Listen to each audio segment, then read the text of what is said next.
नमस्कार, मैं डॉक्टर दीपांकर बैनर्जी बोल रहा हूँ जबलपुर से from ideal fertility IVF and genetic centre private limited, जो कि मध्य प्रदेश में स्थित है। मैं गायनिकोलॉजिस्ट हूँ with special interest in reproductive medicine and foetal medicine. हमारा रेगुलर जो हम करते हैं, रेगुलर आईवीएफ इक्सी सब कुछ इन हाउस है। हमारे पास एक बहुत अच्छी प्री इम्प्लांटेशन जेनेटिक लैब है, जेनेटिक टेस्ट करने के लिए नेक्स्ट जनरेशन सीक्वेंसिंग लैब है।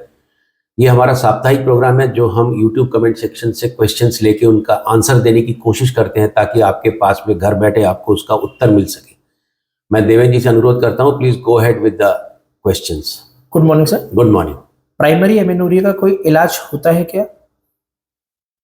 प्राइमरी एमिनोरिया का इलाज होता है क्या? प्राइमरी एमिनोरिया होता क्या है? प्राइमरी एमिनोरिया का मतलब होता है कि लड़की 18-19 साल की हो गई। ये मैंने वीडियो बनाया है काफ़ी। लड़की 18-19 साल की हो गई और उसको पीरियड नहीं आया। अब पीरियड आता कैसे है? पीरियड आता है बच्चेदानी की जो लाइन होती है उसका स्खलन से, उसके निकलने से। ये जो बच्चेदानी की जो लाइनिंग है, ये किससे चलती है? ये चलती है ओवरी के हार्मोन से। हार्मोन क्या होता है? इसमें से एक केमिकल निकलता है, मतलब ये ओवरी एक्टिव होनी चाहिए। अब इस ओवरी को चलाने वाला बंदा कौन होता है? इसको चलाने वाला एक केमिकल होता है जो कि ब्रेन से आता है। ब्रेन का जो पार्ट है हाइपोथैलेमस और पिट्यूटरी, इनसे ये चलते हैं। अब आप देख लीजिए कि इसका चलने का जो डिपेंडेंसी है वो ओवरी पे है, ओवरी की डिपेंडेंसी इस पे है। इन सब में कहीं पर कोई यदि फॉल्ट है तो ये पीरियड नहीं आएगा। दूसरा, यदि बच्चेदानी की लाइनिंग में ही खराबी है, टीबी हो गई या फिर यहाँ डैमेज हो गया, तो भी नहीं आएगा। अब इसका मतलब प्राइमरी एमिनोरिया को देखने के लिए हमको जांच करना बहुत ज़रूरी है कि बच्चेदानी में गड़बड़ है, कि ओवरी में गड़बड़ है, कि यहाँ से सिग्नल आने में गड़बड़ है। बहुत सारी चीज़ें इसमें ठीक हो सकती हैं, जिसमें हम ये बता सकते हैं कि ये क्यों हुआ है और ये ठीक हो सकता है कि नहीं। एम्ब्रियो की क्वालिटी कैसे बढ़ाएं? बहुत अच्छा क्वेश्चन है। और ये क्वेश्चन ऐसा है कि एम्ब्रियो की क्वालिटी बढ़ाने के लिए तो महिला की उम्र कम होनी चाहिए। अब उसको तो आप कम कर नहीं सकते। स्पर्म की क्वालिटी अच्छी होनी चाहिए, वो आप बदल नहीं सकते। बच्चेदानी की स्थिति नहीं बदल सकते। तो जो चीजें बदल नहीं सकते, you can not change the playground, you can not change the situation. उसमें आप कैसे काम कर सकते हैं? उसमें दो लोग बहुत इंपॉर्टेंट होते हैं। एक होता है गायनिकोलॉजिस्ट, जो मैं प्रोटोकॉल डिसाइड करता हूं पेशेंट के हिसाब से कि मुझे ओवेरियन स्टिमुलेशन के बाद जब मैं ओवम पिकअप करूं तो मेरे एम्ब्रियोलॉजिस्ट को मैच्योर एग्स मिले, ज़्यादा से ज़्यादा, जितने भी मिले।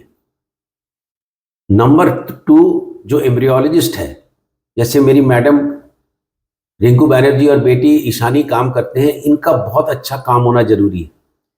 लैब की जो कंडीशन है वो इतनी अच्छी होनी चाहिए कि जो अंडा शरीर से बाहर निकल रहा है उसको ये झटका नहीं लगे कि वो शरीर से बाहर आ गया। जितना कम से कम लैब कंडीशन में उसको झटके लगेंगे, उतना एम्ब्रियो क्वालिटी अच्छी होती है। इक्सी कैसा हो रहा है, एम्ब्रियो कल्चर कैसा हो रहा है, कौन से डे में आप कर रहे हैं, बहुत सारे फैक्टर रहते हैं जिसके कारण एम्ब्रियो क्वालिटी इंप्रूव होती है। बेसिकली इंप्रूव करने के लिए दो तरीके हैं। एक अच्छा गायनिकोलॉजिस्ट जो अच्छा प्रोटोकॉल दे, अच्छा M2 ऊसाइट निकाले, और एक बहुत अच्छी lab with very good embryologist, खासकर जो रेगुलर इन हाउस रहते हैं।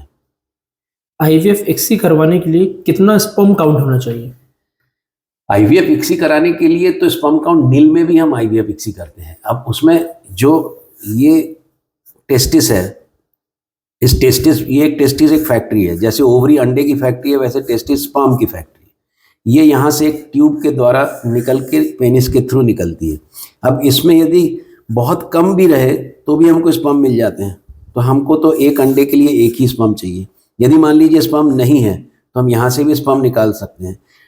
दिक्कत ये है कि ये कारण खोजना जरूरी है कि स्पर्म काउंट कम क्यों है या नील क्यों है। क्या उसमें उसके ही स्पर्म से, उसी के बायोलॉजिकल मटेरियल से हम उस व्यक्ति को बच्चे का पिता बना सकते हैं। इक्सी आने के बाद में बहुत बड़ा चेंज आया आईवीएफ प्रैक्टिस में, जिसमें कि मेल इनफर्टिलिटी को बहुत सहारा मिला।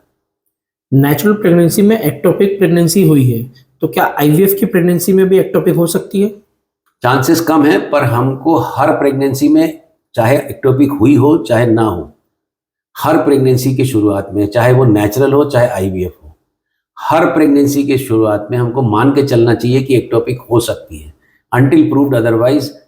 आप यदि प्रेग्नेंट होते हैं, इसीलिए मैं कहता हूं कि जो प्रेगनेंसी में ओवर द काउंटर दवाई लेके अबॉर्शन का पिल लेते हैं, कई बार एक्टोपिक प्रेगनेंसी में जब वो प्रॉब्लम करती है तो बहुत बड़ी समस्या हो जाती है। इसलिए अल्ट्रासाउंड करके ये देख लेना चाहिए 6 से 7 हफ्ते 8 हफ्ते में कि प्रेगनेंसी कहाँ पर है। यदि प्रेगनेंसी एक्टोपिक है तो अर्ली एक्टोपिक बगैर ऑपरेशन के भी दवाई से ठीक हो सकती है। ओवेरियन सिस्ट का क्या कारण होता है? इस पे भी मैं एक वीडियो बना चुका हूं कि ओवेरियन सिस्ट क्या होता है। ओवेरियन सिस्ट बेसिकली हम किसी भी ओवरी के भीतर किसी भी पानी भरे एरिया को, थैली को हम सिस्ट बोलते हैं। अब पॉलीसिस्टिक ओवरी भी एक होती है जिसमें मल्टीपल छोटे छोटे रहते हैं। ये जो लिक्विड है, इसमें लिक्विड रहता है।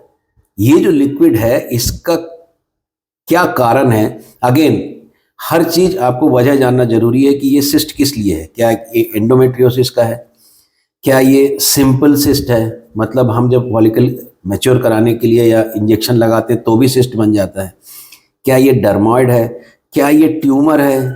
तो ये चीज़ें आप जब अल्ट्रासाउंड कराते हैं तो उसमें हम एक आयोटा क्लासिफिकेशन करके एक होता है, हम कोशिश करते हैं उसमें कि ये बिनाइन, मतलब सिंपल बिनाइन है, खतरनाक है कि खतरनाक नहीं है।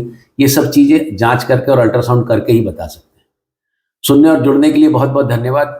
ये क्वेश्चंस के आंसर से भी आपको अच्छे लगते हैं तो again I am requesting you, please subscribe our channel. Thank you very much.